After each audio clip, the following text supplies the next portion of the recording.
Hello, and welcome back to the Digital Bodhisattva podcast. Today we have a wonderful conversation that was a real pleasure to take part in between myself, Dexter Bohn, and Vidayananda KV Soon, where we explored this topic of the Digital Bodhisattva, what that means for ways of being able to practice compassion and building our compassionate awareness as we engage with digital technology. It was a freewheeling conversation. We got into some great breadth and depth with some real techno-dharmic treats involved. So make sure you listen to the whole conversation because there was a really great flow. And if you have any feedback on the conversation, we'd love to hear it. We'd also love for you to be able to join future conversations like this that we're hosting regularly on the Digital Bodhisattva Clubhouse. But for now, sit back and enjoy the conversation.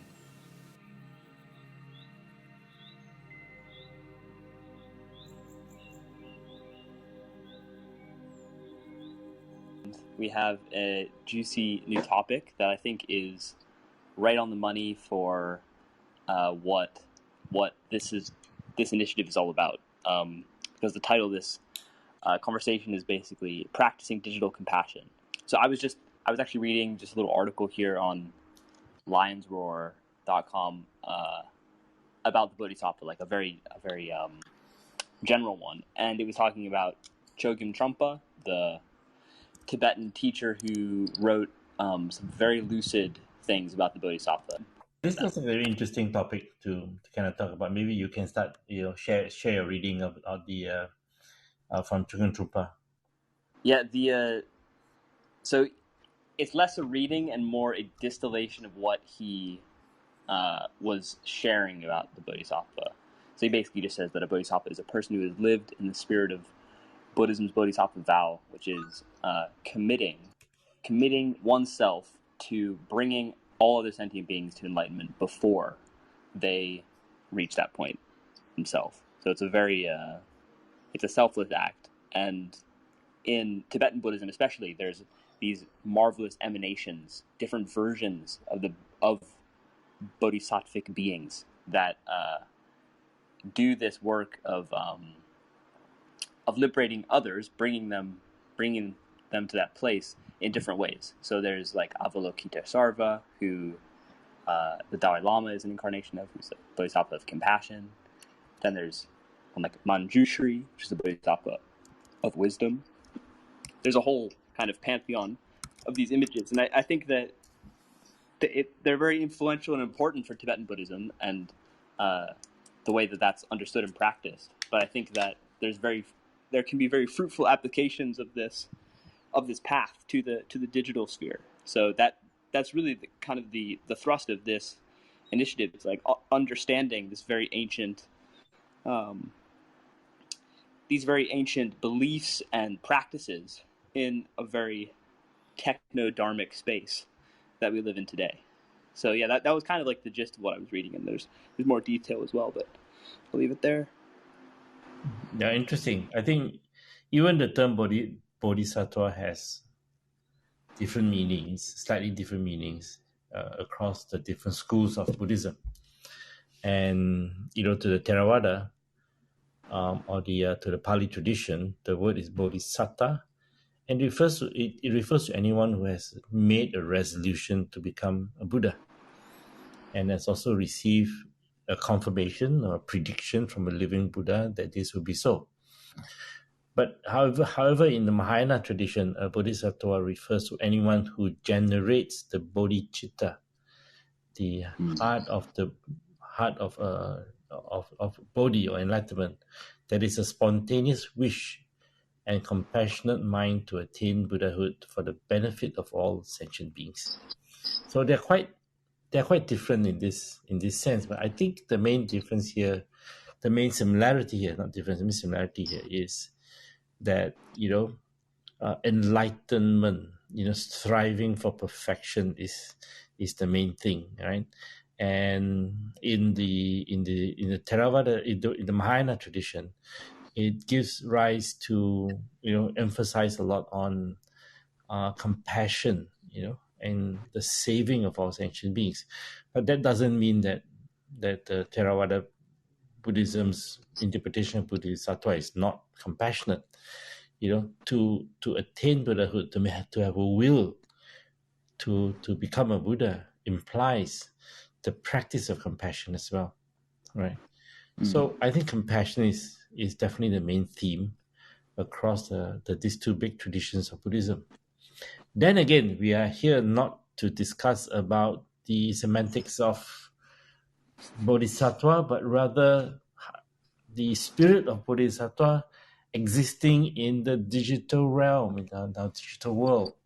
We spend most of our time now, communicating, connecting, and living our lives in the digital environment. So how do we practice compassion in this environment, right? Where we don't see a person as we normally see a person in front of you. We don't come together in a group physically, but we engage each other virtually on platforms that does not belong to us, that we have very little control over. So I think this needs to be the main discussion. We're going to talk about how do you retain the practice of compassion, in a very different world where I'm not even sure if the Buddha predicted a world like this. Yeah. So yeah, that's the interesting part. So this is what we need to really think about and talk about and share. Hopefully we can get some ideas and thoughts on this topic. Yeah, absolutely. And so, like, something that was really piquing my interest about this digital application or digital understanding of the Bodhisattva path is how the specific qualities of the Bodhisattva that the Bodhisattva tries to perfect, is working to perfect, the 6 paramitas, which are like the 6 perfections, how those can be understood in a digital space. So I'm just reading here is that the 6 paramitas are generosity, discipline, patience, exertion, meditation, and transcendental knowledge. And through the skillful use of these tools, the Bodhisattva works to liberate all beings. And so I'm curious. I have my own reflections that are coming up already about what these could mean in terms of how we engage with the digital space. Like, to take generosity, for instance. This one is this one gives me a little bit of pause because it seems like the digital space is actually a place where we kind of go to almost selfishly to absorb and to attain information, or at least this is maybe the basic mode that I feel I go into these spaces with. Like, I'm going there to get something. I'm going there to achieve a connection or to learn something new about whatever it is. And so I'm wondering how we can apply generosity or practice even generosity as an expression of compassion in the digital space. I wonder if you have any thoughts on that. Well, if you go back, okay, my opinion is that let's look back in the time of the Buddha. His teaching was not taught in a vacuum. It was not a theoretical dissertation of ethics or enlightenment. Okay, it was response. It was a response or responses to the suffering, if you like to use the term, to the dissatisfaction or the dukkha of the people around. And he addressed them as it were, as at that time. The famous story of a cowherd. He was due to meet the Buddha to listen to his teachings, but he couldn't find his cows. He spent the whole evening going all over the place to look for them.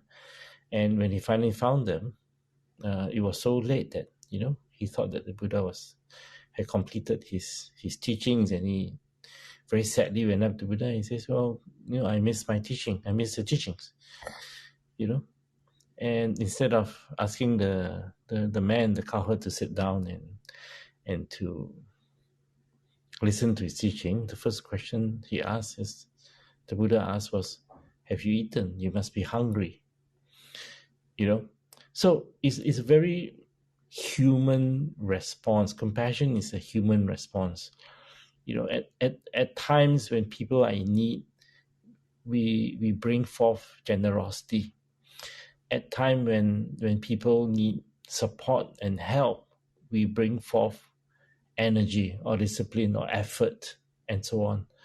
So what is in the digital realm, what is it we are responding to? I think that's the first question we need to ask ourselves.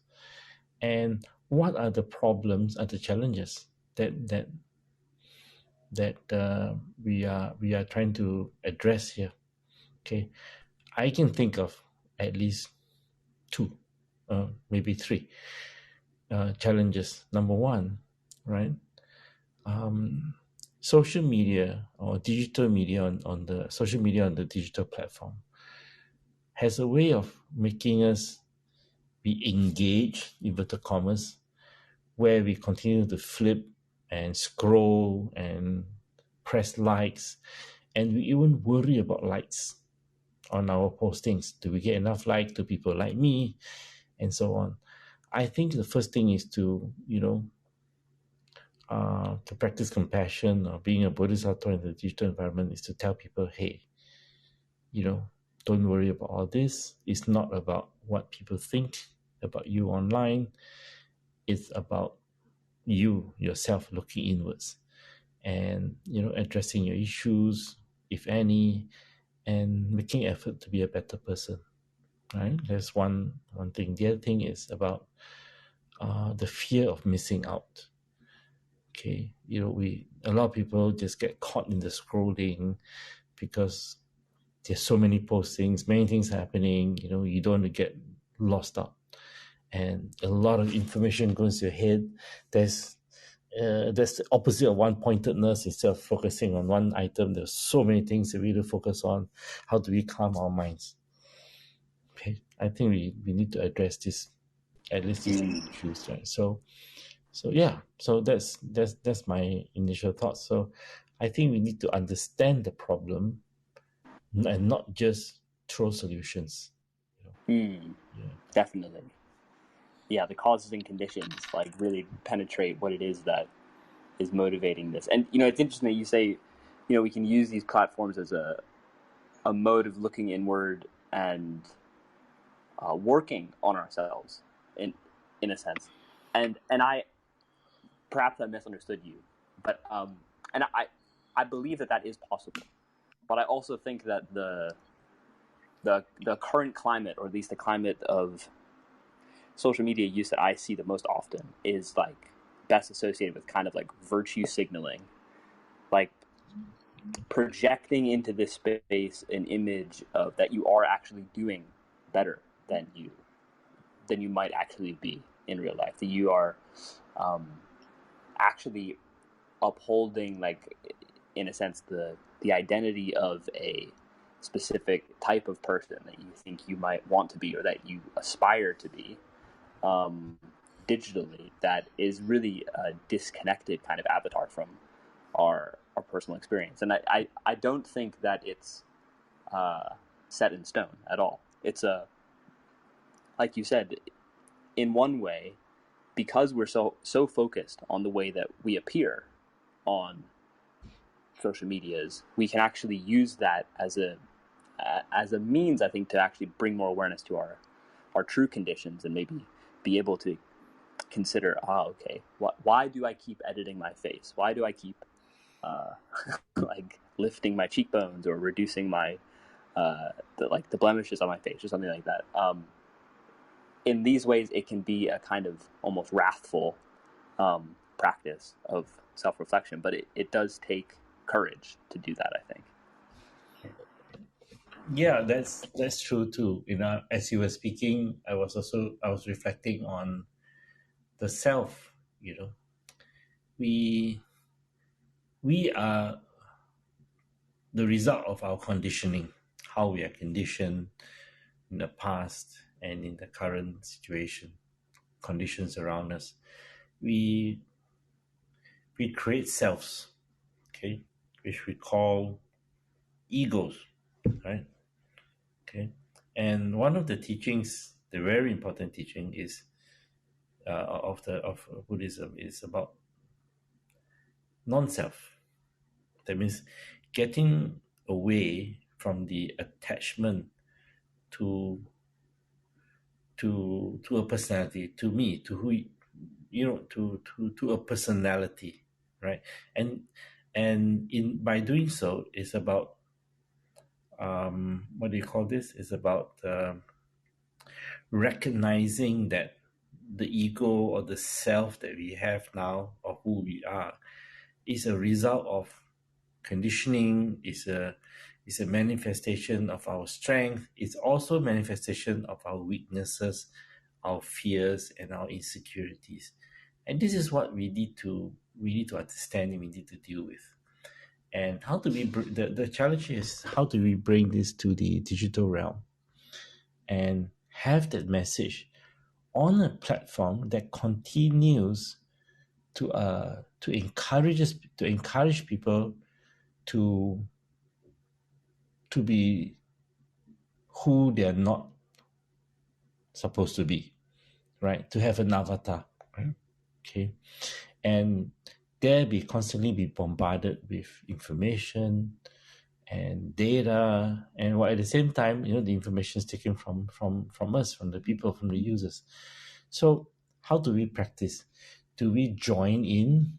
We have seen monks, nuns, Buddhist teachers appear, make appearances on social media and share that message, And is it the good way? Is it the right way? Right? I think this is something we need to discuss. I think there's not straightforward answer.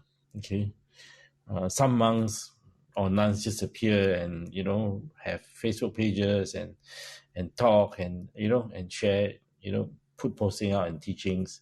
Is it effective? I don't know, right? But it is a very interesting platform for well-known teachers who were not easily accessible in the past. Right? His Holiness the Dalai Lama, he has daily, almost weekly teachings, right, that encourages people to be detached, okay, on a very attached platform. Right? And I think it's working. There are a lot of people who start to accept his teachings and appreciate his teachings, and hopefully it makes changes to their lives. Okay, of course there are also people who are very critical, and it's the same platform allow the criticism to come out in public, right? So this is, I think it's an interesting tool to reach out to people who are probably in need, and don't know on their own, they do not know how to do it. Okay, spending a lot of time on the digital media can be overwhelming experience. Yeah. This makes me think. Every time I go into the social media land, it feels like I'm entering a vortex of samsara. Like the amount of the speed at which my thoughts go is almost exponential compared to just sitting in a room by myself. If I'm sitting in a room by myself with a phone, it's like a samsara is magnified inside of that psychological space. And with that understanding that we live in this samsaric world anyway, of it's causally conditioned, and all those points that you just mentioned, but it's in that world that we still practice. So practice is still possible within this increased world. And like you said, His Holiness the Dalai Lama is a foremost example of an individual who knows skillful means in terms of practicing.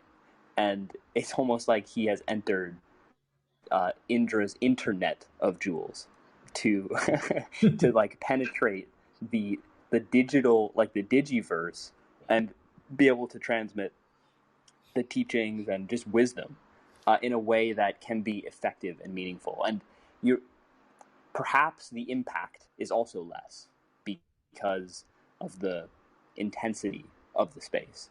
Rarely am I stopped in my scrolling tracks. and I try to bring quite a bit of attention to what I'm doing. But still, like, it's in that sense, there is, I think, lots of hope and upside. But it really, a firm resolve. There's a term for it in Buddhism, but like when you sit down, like to meditate or with a very clear intent in mind, I will not, like as the Buddha did, I will not leave this spot until I have reached enlightenment. That was like his story. But is there a similar way that we can have this kind of like determination almost to every time we tap in to perhaps use that as an opportunity to practice a new form of awareness? I think it is true, and especially if you can cultivate a stream of information that supports this. So I think that could be a skillful way of practicing these types of these types of things. Look around and find those teachers that are posting things that you connect with, and begin to populate more of your newsfeed with little reminders like that, and in that way, I think progress can be made in terms of just extending or expanding your awareness into this digital life. I think it's interesting that we're talking about this, and I think it's important not to think of this as two different worlds completely and two different persons being involved in this space, in the digital space. Why? Because I firmly believe that the digital space, the digital platforms and environment amplifies who we are, good and bad. And in some ways, if you like to use the term, it's also globalize who we are. If you're a good person in the days of pre-internet, your goodness is known to 10 people, right? And if you're good on the internet, in social platform, your goodness will be known by 10,000 people potentially. Okay. And vice versa. If you are not a good person, you'll be known by a few people, and that same quality will be known by more people on the internet platform.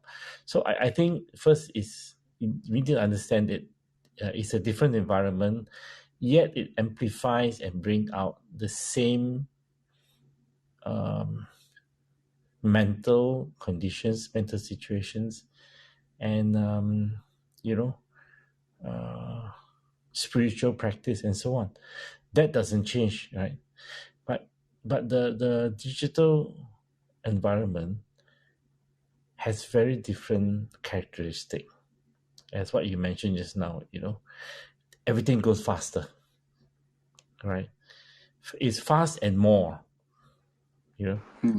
right? And on a single platform, you can scroll your most favorite posts that come out, and you can at the same time, or should I say, on a separate tab, you can scroll your postings and tweets and catch up what's happening somewhere else.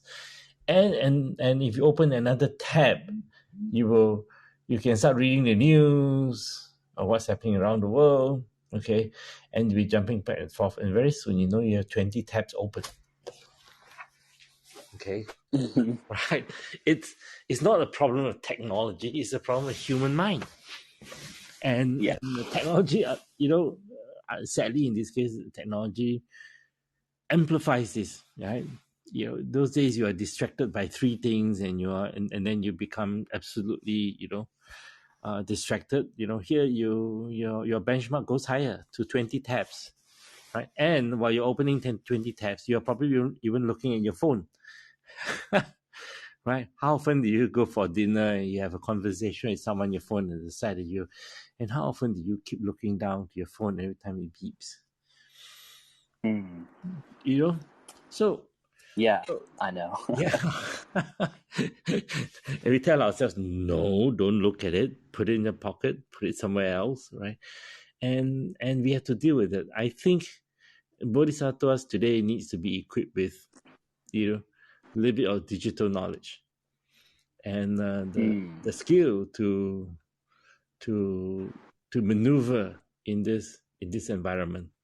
Okay, so what are these skills? I think this is something that I would like to. I will share some thoughts later, but I would like to open more to discussions. If some of the listeners out there, listening to this recording, this conversation later on, just throw in the comment button and tell us what you think. Better still, join us in our next conversation. Right? It's not easy, to exist in this space, and with all skills, we have to update our skills. The Bodhisattvas, 2,000 years ago, maybe need to learn how to ride a bullock cart, for example. Today, we need to learn how to drive cars. So it's a different skill, right? Right. Yeah. Yeah, I mean, so like, honestly, like so my first introduction to to meditation was the Theravada school, and in Theravada, the kind of basic practice of meditation takes the form of like two techniques that kind of build on top of each other. First is Shamata, which is like calming the mind, and the second is Vipassana. But in Shamata, it's just about soothing the agitation of the thoughts. Because when you sit down and you actually have gotten yourself into the place where, okay, you sit down and you see what's happening, it is a flurry, and it feels like, often for me, from my own experience, I have 50 tabs open in my mind all the time. Or at least when I sit down, I'm like, okay, wow, I've got tons of things going on at this moment, and the experience of shamatha feels like slowly closing those tabs. And then once the tabs are closed, there's a kind of like little bit of blank space. It's like staring at the blank Google screen. And you can almost see, and I can see, like, this is easy to actually visualize. I can see my mind typing in new things into the search box and pressing enter, and then scrolling down a little bit, like, oh, look, okay, I got onto another tab. Close these tabs, go back. And I think, honestly, this technological, like, metaphor is super applicable to my kind of experience of meditating, or at least of calming my mind down. But the skill that I think we practice there, in terms of closing the tabs, is discipline. And there is Sanskrit words for this and Pali words, but and I can't remember them at this very moment. But it's being able to return to a principle of, my intention here is to return to the breath. And regardless of how lost you might get in the sauce of the of your internal tabs, remembering that at any point that you notice this, you can come back. And it's about training that, like, kind of muscle of the mind to come back. And it requires discipline. And it isn't like it's not like a sexy practice. It's very, it's quite gritty, in fact. It's unassuming as well. But if you are able to develop a quality of discipline, that applies in all of these cases. If you have experience disciplining your mind in this way, disciplining the awareness, when you're at dinner, you will be able to notice your impulses to check the phone, probably before you looked. you could probably be noticing it as you're speaking and be able to address it there and bring your awareness back to what the conversation was. And so I think that these, like a very basic skill, learning to actually discipline the monkey mind, grab the wild reins of the chariot that are just like going all over the place, and actually begin to kind of harness your awareness. Yeah. There's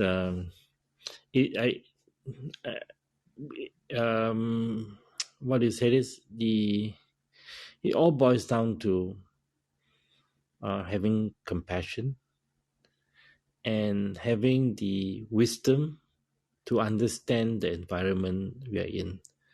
The digital or the digital influenced environment, right? And the whole Buddhist teaching still applies in the sense that it's about wisdom and compassion. We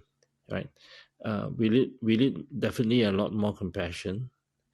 We definitely need much more wisdom in understanding the world that we live in today, right?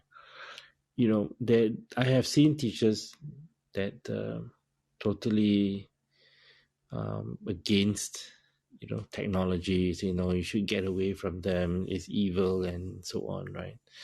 And we have seen teachers who embrace them, like His Holiness the Dalai Lama embrace technology, and he make his presence really felt, and that that amplification of his teachings has been most successful, right? But it's also a platform for less scrupulous people, or should I say unscrupulous people, to exploit the situation, and we have to be very careful and mindful about this. Whatever we are trying to do on the social media, it is very easy to be caught up, to be popular, to be a popular teacher, to be a popular, spiritual teacher. And I came across a Facebook page of a very well-known very well-known monk, and he has a fan page on Facebook. Okay, of course, the good thing is some people do appreciate his teachings there, that he speaks out, but there are a lot more people that seem to, if I may use the word, worship him, right? So, and it's interestingly, as these platforms allows the concept of what are called influencers. Okay, and in the digital world, okay, on the social media, influencers are people, okay, that has built a large following online, and their role is to influence other users to do certain things. Okay, and in the social media, influencers specifically direct users to make certain purchase. Obviously, the economic model has to work there, right? To buy things, to use things, right, and to influence our purchase, right? So the question here is, Buddhist teachers online, are they influencers? Should they be influencers? What's the difference? How can they differentiate themselves? So yeah. So again, let's think about this. I'm throwing this out. I know there are a couple of, even some of my friends are Buddhist leaders who are influencers to some extent. They get large following, and whatever he or she says, people do take it seriously, right? Of course, I've not seen any Buddhist monks or nuns or Buddhist influencers asking his followers to buy things. I have not come across that, fortunately, right? But the other aspect of influencers is the ego portion. I am influence. I'm an influencer. I have many followers. Right? Okay, so it again, this platform, because it's of its global reach and ease to viralize messages, to be viralized, this is bound to happen. So there's a certain amount of consideration. We need to have reflections inside us. How are we using it? Kind of a check, more often check of our own emotions, our spiritual aims, to make sure that we keep onto the right track, and the track on the of the principles of our practice.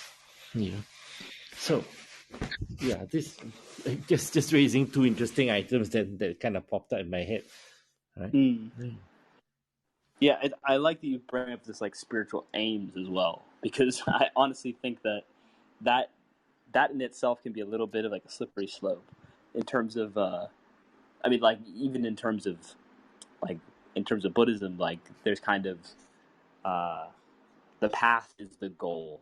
It's the title of one of Trungpa's books. There isn't like a enlightenment isn't necessarily like a jackpot moment of you won the spiritual lottery because you bought enough tickets, or like you worked hard enough so you got to the top of the mountain. It's kind of like in this very moment you are kind of complete and total, and how much can you kind of grok that in this moment? How much can you understand that? And so in terms of our aims for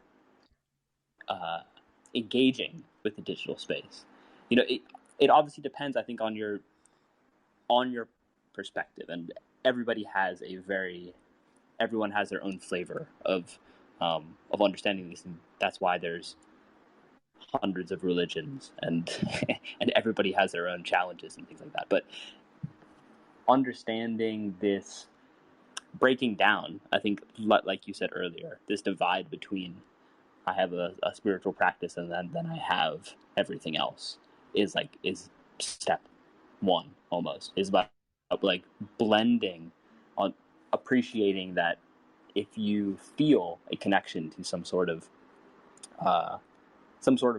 practice of cultivating your self-awareness, then nothing is excluded. Absolutely nothing. The bathroom, sleeping, the time you spend on your phone, all of that is grist for the mill, as like Ram Dass would say. All of it is an opportunity to continue evolving and working with the raw material of your experience. And so going in with an understanding like that, like being able to kind of take a step back, maybe in journaling or on a walk, and just understand that, okay, why am I here? What am I trying to do? Can I live the fullest life through all of the things that life includes, which, yeah, is something that I think we all need to take the time to reflect on without pensively, maybe without expecting an answer. And if we can continue to do that, carry out that process, it will be applied and manifest through the way that we engage with the world, and that includes all the digital spaces. Yeah, I think that's true. On the personal practice, on the part of personal practice relation to our digital media, is, I think the test really is, can we put down our phones? I mean, really put it down, have long enough blackout, no phone time, and turn it off, right? Okay, and not miss it, not react to that, okay, and really look into ourselves, and can the practice of compassion in the digital platform allows or lead to kind of people switching off, and being more connected to themselves and be connected with the people, real people around us. So I think it has come to that, right?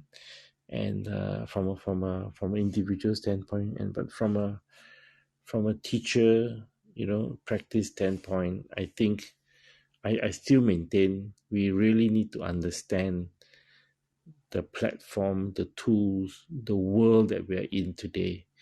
It's not so simple, and this digital platforms have created ways to influence our thinking and our minds, and it's important to note that, and it's also important to find ways to break away from that. Okay, so this is Definitely. almost like samsara, like is what you said earlier. And how do we liberate ourselves and not be caught, in these tools that seemingly take advantage of us all, right?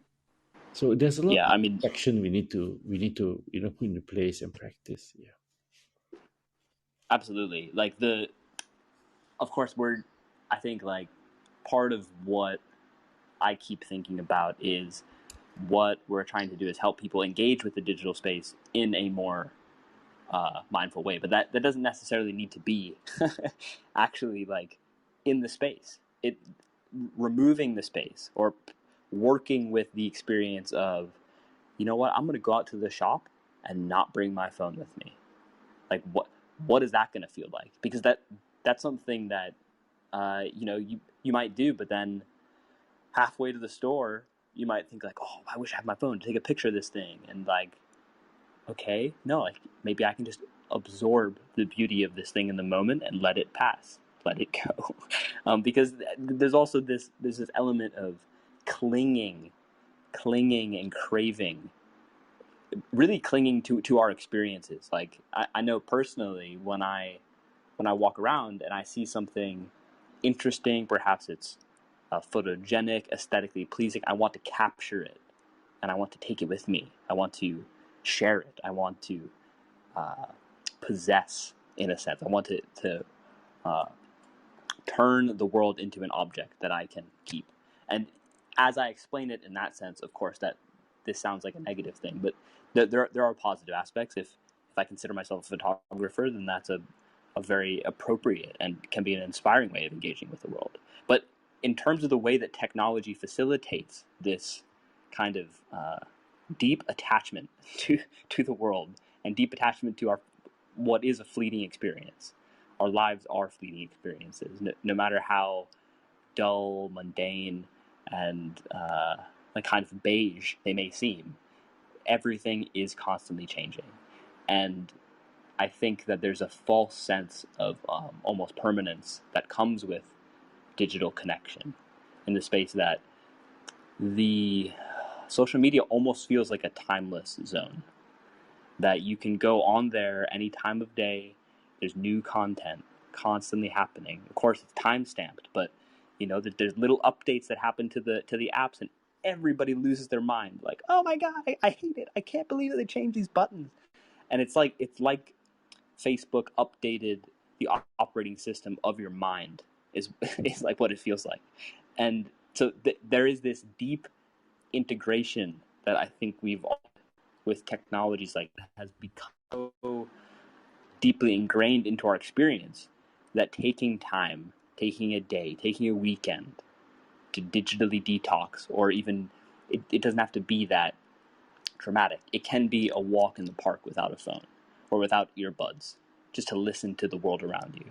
Like I think those types of small little practices can bring more awareness and perhaps even more appreciation and gratitude for the supreme power that these things have, and kind of the room that they take up in our minds, because it is a tremendous amount of room. Yeah. Very true. And one of the very fundamental teachings of Buddhism is to not to be attached to, in this sense, not to be attached to things. Learning to let go, is important, right? There'll be a lot of excuse why we want to keep holding the phone in our hand. What if my mom calls me? What if there's an emergency? I need to hold on to it. But you spend more time on it, taking pictures, scrolling, flipping, than anything else, right? So I think the ability to, it's almost like meditation, that the ability to just close your eyes, focus your attention on the breath, and let everything else fade into the background. I think we need time away from, the digital space, and go into a safe space, the meditation room, the zendo, the meditation mat in the corner of our rooms, right? So it's something like this, and and this is where again I want to say the whole digital world is not different, but it mirrors our world, our mental, our mental setup, our emotional setup, and it mirrors us. Okay, but it moves at a very different pace. It influences us in different ways that conventional, I'm looking for the words, like real life world, don't have that kind of influence onto our minds, the way we think, the information that comes to us, Okay, it's this whole algorithmized news that influences us. So we need to take steps back away from these devices, from the digital world, into a quiet world, into that meditative, peaceful, safe place, on a very, very regular basis.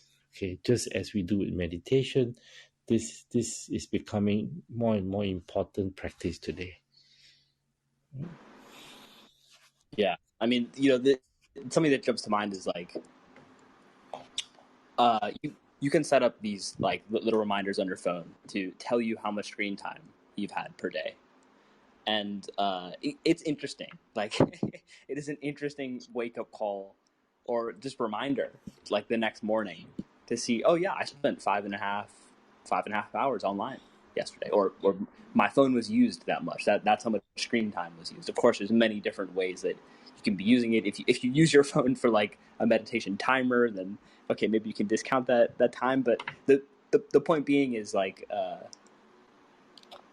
we are deeply embedded in this space, like you said, and if we're able to, if we're able to create more space that is already there, it's just currently kind of occupied. Like, the mind is an incredibly spacious thing to live inside of, or to have. I guess this gets into the philosophy of mind, but the to have mind, to be a mind, is a very multidimensional experience, and the richness of that experience is filled with all of the content that we consume. But it can also be filled with, what I was originally going to say was that there's this Buddhist teaching of emptiness, right? And so things may seem like they are full. We may think that our mind is like completely overwhelmed with information, and in fact, that is our experience. But if we're able to sit and let that run itself out, all of it kind of dissolves into spaciousness. And even reflecting on our digital experiences, our digital lives, nothing is really more empty than our social media accounts.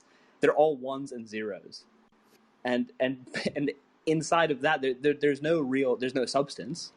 It just is. They're strings of numbers. They're lines of code, and really nothing more. All the rest of it is an emergent kind of illusion, in a sense. which of course has meaning, but ultimately it's empty of true substance. So that is also the reality of mind on a certain level, and we can come to observe these things in the different manifestations that they come to in our lives. So I think that's another interesting element of the digital space as it relates to a kind of Buddhist view of the world. Yeah. Yeah, I think we should, the next session we should have a kind of a Dharma talk, Dharma discussion about emptiness and and the digital world we live in, right? Okay, we are now talking on the digital world. You are in another country, I'm in another country. We are putting this together. We are sharing this out to people to listen, and hopefully we get some response, response in the sense of more ideas, more feedback, more views, and more insights, or that leads to deeper insights as to our world, our world today, right? So I'll need to get into some Nagarjuna for that, I think. Yeah. Or maybe watch some YouTube videos about Nagarjuna. No, let's not go there yet. let's stick to conventional, more agreed teachings. I think if you go back to just the Four Noble Truth, it's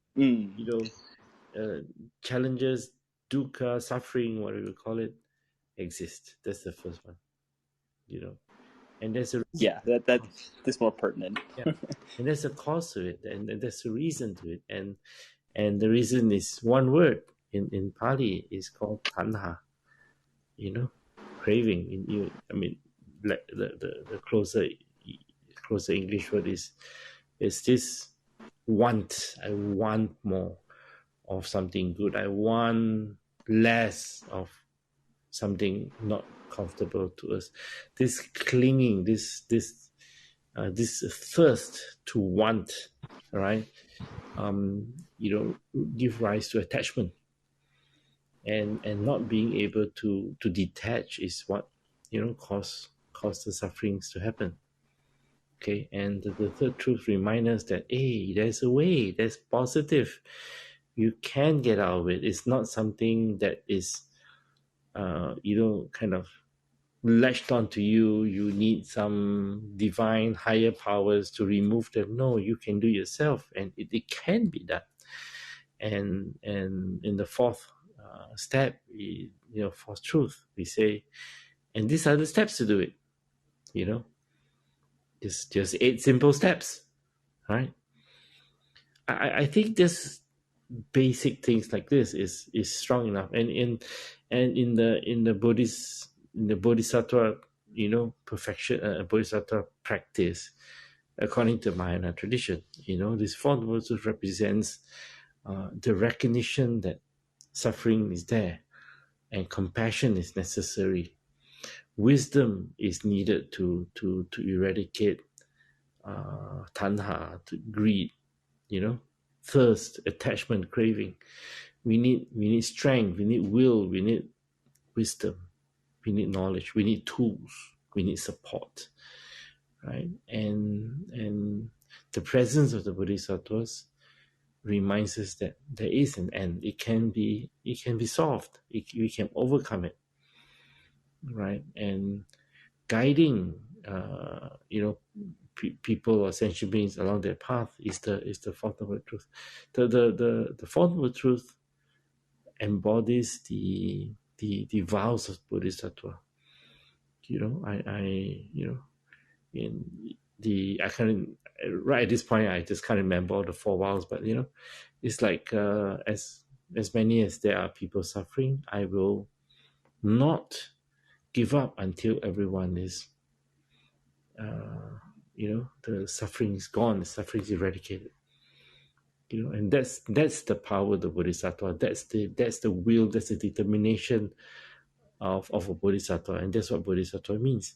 You just go out there and you try to help others no matter where, no matter what condition, no matter which platform they are on whatever ecosystem, we try to reach out to people, to them, and this is a reminder of what compassion in the digital environment has to be.